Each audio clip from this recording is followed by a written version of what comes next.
Everyone, आज के इस क्लास में हम लोग जानेंगे क्लास 7 हिस्ट्री चैप्टर नंबर 6 है आप लोग का शहर व्यापारी एवं कारीगर। इस अध्याय का ऑल क्वेश्चन आंसर इस वीडियो में हम लोग कंप्लीट करेंगे। तो आप लोग वीडियो को लाइक कर लीजिए और अपने दोस्तों में शेयर कर लीजिए। ठीक है, चलिए बच्चों, मैं आप लोग को यहाँ से अभ्यास का प्रश्न जो स्टार्ट हो रहा है इसका क्वेश्चन का उत्तर बताना शुरू कर रहा हूँ। तो आप सारे बच्चे देखिए यहाँ पर फिर से याद करें, फिर से आपको याद करना है। शासक व्यापारी धनाढ्य लोग मंदिर क्यों बनाते हैं? आप लोग बताइए, शासक जो होते हैं या व्यापारी जो होते हैं वो लोग मंदिर क्यों बनवाते हैं? आप लोग क्या लिखिएगा उत्तर में?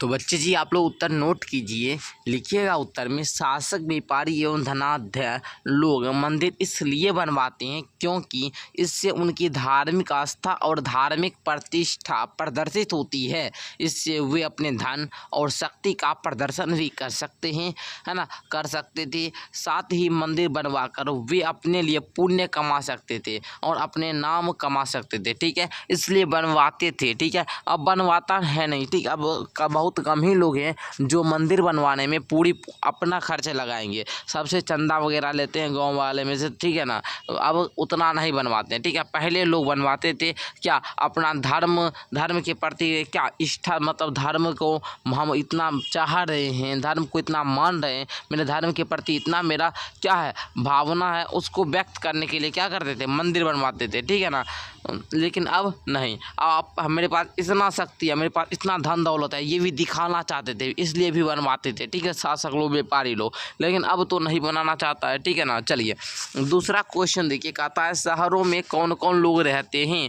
लिखेंगे उत्तर में, शहरों में व्यापारी, कारीगर, शिल्पकार, आभूषण बनाने वाला, सब्जी बेचने वाला, जूता बनाने वाला, रंगरेज आदि लोग रहता है। ठीक है ना, व्यापारियों में अनाज और कपड़ा बेचने वाला दोनों प्रकार के व्यक्ति रहते हैं। ठीक है ना, बड़े शहरों में थोक खरीद बिक्री भी होती थी। ठीक है, चलिए तीसरा क्वेश्चन आप लोग देखने के लिए रेडी हो जाइए। तीसरा क्वेश्चन कह रहा है व्यापारिक वस्तुओं के यातायात के क्या साधन थे? लिखेंगे व्यापारिक वस्तुओं के यातायात के लिए सड़कें विकसित थी। इन सड़कों पर बैलगाड़ी, है ना, घोड़े, खच्चर आदि का उपयोग होता था। दूर दराज के व्यापार के लिए नदी मार्गों का प्रयोग होता था। नदी तटीय क्षेत्रों में समुद्री मार्ग का भी उपयोग होता था। बंदरगाह को अच्छी सड़कों से जोड़ दिया गया था। विदेश व्यापार समुद्री जहाज़ों द्वारा होता था। ऊँट भी सामान ढोने के लिए अच्छे साधन थे। ठीक है, ये आप लोग लिख लेंगे उत्तर में। ठीक है, चलिए आगे देखा जाए सर। 4 नंबर क्वेश्चन कह रहा है 17वीं शताब्दी में किन यूरोपीय व्यापारिक कंपनियों का भारत में आगमन हुआ? लिखेंगे 17वीं शताब्दी में अंग्रेज, हॉलैंड, डच, फ्रेंच और जो भी है, ठीक है ना, फ्रांस को यूरोपीय व्यापारिक कंपनियों को भारत में आगमन हुआ। है ना, पुर्तगाली 15वीं शताब्दी में भारत पहुंच चुके थे। ठीक है, चलिए अब आप लोग का आया मिलान करें। मिलान करना है, मिलान करने आप लोग को आता है ना। चलिए हम यहाँ पर उत्तर दे देते हैं, आप लोग क्या कीजिएगा, मिलाइएगा। ये मंदिर नगर को मिलाइएगा तिरुपति से, है ना, तीर्थ स्थल को मिलाइएगा पुष्कर से, प्रशासनिक नगर को मिलाइएगा दिल्ली से, बंदरगाह को गोवा से, वाणिज्यिक नगर को पटना से। ठीक है, चलिए मिलाइए तो एक बार। चलिए यहाँ पर दिया है तो दिया तो मिलाइए। जितना भी हम लोग पढ़े हैं, हम देखिए रिवाइज हम बार बार करवाते हैं, आप लोग जल्दी से मिलाइए। मंदिर नगर क्या मिलाए थे? तिरुपति में मिलाए थे। अच्छा, तीर्थ स्थल दिल्ली में, है ना। अच्छा, प्रशासनिक नगर किस में मिलाए थे? देखिए यहाँ पर ऑप्शन 1 कट रहा है, रुकिए ऑप्शन हमको लिखने दीजिए। तो यहाँ पर एक मिस्टेक हो गया। ठीक है ना, चलिए यहाँ पर आपका पुष्कर होता है। क्या होता है बाबू? पुष्कर होता। ठीक है ना, और यहाँ पर जो आपका एक है वो भी नाम बताऊंगा। ठीक है, मंदिर नगर को मिलाइएगा तिरुपति से, तीर्थ स्थल को मिलाइएगा पुष्कर से। ठीक है, यहाँ तक क्लियर हुआ। प्रशासनिक नगर को मिलाइएगा दिल्ली से, है ना, और बंदरगाह जो आपका है इसको आप लोग किससे मिलाइएगा सर? गोवा से। किससे बाबू? गोवा से मिलाइएगा। किसको मिलाइएगा? गोवा से। उसके बाद ये वो बच जाएगा पटना, इसको आपको यहाँ पर जो होगा मिला लीजिएगा। ठीक है, चलिए इस प्रकार हम लोग 100% इसको भी क्या किए, कंप्लीट कर लिए। समझे आप लोग? कंप्लीट हो चुका है ना। चलिए बच्चों, ये आपका कंप्लीट हो चुका है। अब आ जाइए 6 नंबर क्वेश्चन से। कहता है आइए समझिए, 6 से 9 तक क्वेश्चन को हम लोग पहले समझते हैं। क्या समझेंगे? कहता है मध्यकालीन भारत में आयात निर्यात की वस्तुओं की सूची बनाए। आयात का मतलब हुआ जो वस्तु हम लोग वहाँ से खरीद रहे हैं, है ना, जो वस्तु हम यहाँ से भेज रहे हैं, ये हुआ निर्यात। ठीक है ना, इसका सूची बनाना है। तो बच्चों इस प्रकार से पहले आप लोग बनाना सूची तैयार कीजिए। लिखेंगे मध्यकालीन भारत में आयात निर्यात की प्रमुख वस्तुओं की सूची निम्नानुसार थी। ठीक है, निर्यात की वस्तु लिखिए मसाले जैसे काली मिर्च, दालचीनी, लौंग। सूती कपड़ा हो गया, नील जो नील होता है ना, नीला रंग का, जानते होंगे वाइट कलर का जो कपड़ा होता है ना, उसको किया जाता है नीला। ठीक है, जड़ी बूटी, खाद्य वस्तुएं, सूती धागा, रेशम, ये आपका हो जाएगा। आयात की वस्तु की बात करें तो सर ऊनी वस्त्र, सोना, चांदी, हाथी दांत, खंजूर, चीन से आने वाला रेशम, ये आपका क्या हुआ था बाबू, आयात की वस्तु थे। ये सब हम लोग निर्यात कर रहे थे, भारत से भेज रहे थे।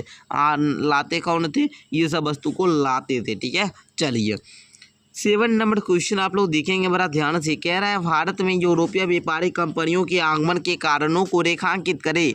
लिखेंगे बच्चों भारत में यूरोपीय पर व्यापारी कंपनियों के आगमन के प्रमुख कारण निम्नलिखित थे। क्या क्या कारण थे, आप लोग क्या क्या लिखेंगे। लिखेंगे भारतीय मसालों और मलमल कपड़ों की लोकप्रियता। यूरोपीय व्यापारियों को भारतीय मसालों को और बारीक मलमल कपड़ों की भनक लग गई थी। इन वस्तुओं की भारी मांग यूरोप में थी। ठीक है, क्लियर हुआ। भारतीय व्यापारी द्वारा यूरोप में व्यापार पहले, है ना, भारतीय व्यापार इन वस्तुओं को लेकर यूरोप जाते थे और वहाँ से सोना चांदी लौटते थे। बाद में फारसी व्यापार मध्यस्थ बन गए। ठीक है, आगे देखिए तीसरा पॉइंट यहाँ पर दिया गया है, यूरोपीय व्यापारियों का प्रत्यक्ष व्यापार करने का इच्छा। यूरोपीय व्यापार इन वस्तुओं का व्यापार स्वयं करना चाहता था, वे किसी मध्यस्थ की भूमिका का स्वीकार नहीं करना चाहते थे। ओके, आगे आप लोग चौथा पॉइंट भी इस प्रकार यहाँ पर दे दिए हैं, इसको भी लिख लीजिएगा ना। क्या लिखिएगा, पुर्तगाली नाविक वास्को डी गामा का भारत पहुंचना कब हुआ था, 1498 में। पुर्तगाली नाविक वास्को डी गामा को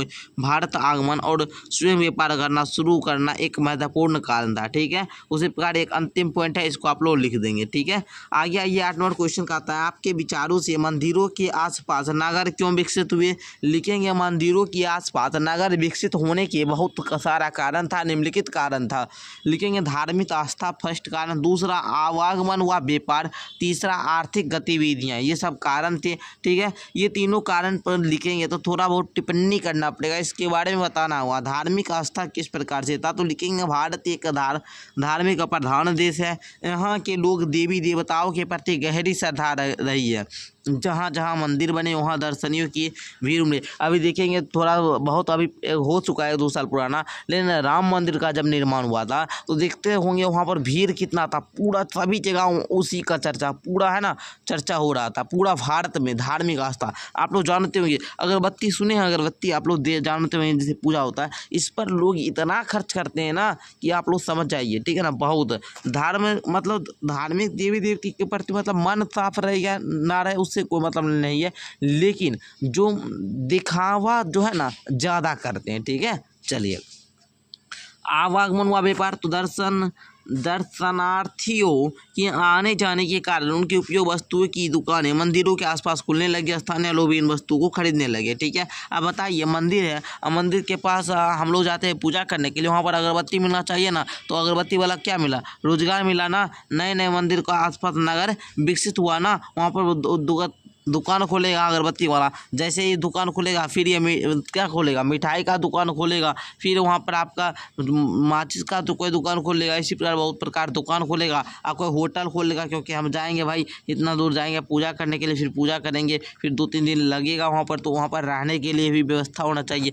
तो इस प्रकार वहाँ पर एक नगर विकसित हो जाएगा। ठीक है ना, चलिए समझे आप लोग। आगे आइए क्वेश्चन नंबर 9 में कह रहा है लोगों के जीवन में मेले एवं हाटों की भूमिका का वर्णन करें। मेले एवं हाटों की भूमिका लिखेंगे लोगों के जीवन में मेले एवं हाटों की भूमिका बहुत महत्वपूर्ण थी। इनकी भूमिका निम्नलिखित है, जैसे में दैनिक उपयोग की वस्तुओं की उपलब्धि। जैसे हाटों से लोग क्या करते हैं, अपने दैनिक जीवन में उपयोग होने वाली वस्तु जैसे अनाज सब्जी आदि खरीदते हैं।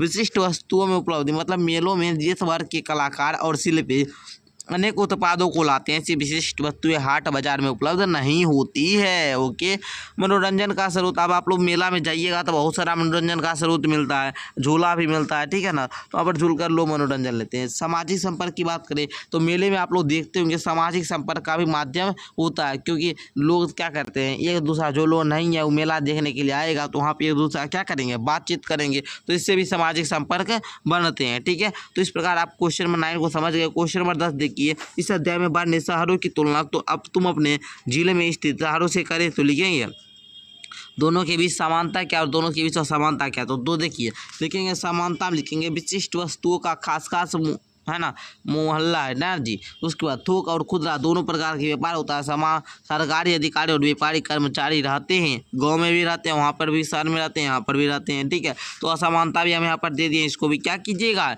नोट डाउन कर लीजिएगा। ओके, 11 नंबर क्वेश्चन की ओर हम लोग बढ़ते हैं सर। 11 नंबर क्वेश्चन कहता है धातु मूर्ति निर्माण में लुप्त मोम तकनीक के क्या लाभ है। लिखेंगे धातु मूर्ति निर्माण में लुप्त मोम तकनीक के निम्नलिखित लाभ थे। मूर्ति की आकृति का नियंत्रण, मोम का पुनर्उपयोग है ना, जैसे मोम बर्बाद नहीं होता था, पिघला कर निकालने के बाद उसे पुनः है ना पुनः ठोस रूप में प्राप्त कर लिया जाता था। ठीक है, चलिए मूर्तियों का तेज उत्पादन, इस तकनीक में कम समय में अधिक मूर्तियां बनाई जा सकती थी। लागत में कमी, मोम बर्बाद ना होने से लागत में कमी आती थी। इस प्रकार मोम तकनीक में मूर्तियों का उत्पादन नियंत्रण पुनर्उपयोगी कम लागत में किया जा सकता था। ओके बच्चों, तो इस प्रकार आप लोगों ने क्वेश्चन चैप्टर नंबर 6 के भी सारे क्वेश्चन आंसर कंप्लीट कर लिए। धन्यवाद बच्चों, मिलते हैं नेक्स्ट क्लास के साथ।